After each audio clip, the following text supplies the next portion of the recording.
देखिए, हमारे सेना के धुरंधरों ने आतंकी टेरिटरी और टकसाल को, आतंकी संपदा और संपत्ति को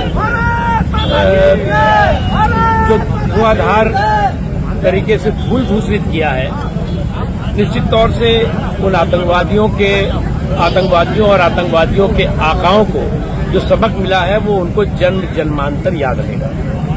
और जो जमीन जो है वो आतंकवाद के जल्लादी जानवरों की जमीन बन गई हो, और ऐसे जल्लादी जानवरों की जमीन को जमींदोज करना इंसानियत के लिए भी जरूरी है और पूरी की पूरी संपूर्ण मानवता के लिए जरूरी है। और इसलिए हमारे सुरक्षा बलों के जो हमारे धुरंधर सुरक्षा बल हैं, उन्होंने जिस मजबूती के साथ इन आतंकवादियों के आकाओं की, आतंकवादियों के दाताओं की, आतंकवादियों की संपदा की और संपत्ति की धुलाई की है, निश्चित तौर से वो धूल दूषित हुए हैं। और इसी का नतीजा है, इसी का परिणाम है कि आज जो है वो पूरा देश जो है हमारे सेना के शौर्य और पराक्रम को नतमस्तक होकर के सलाम कर रहा है।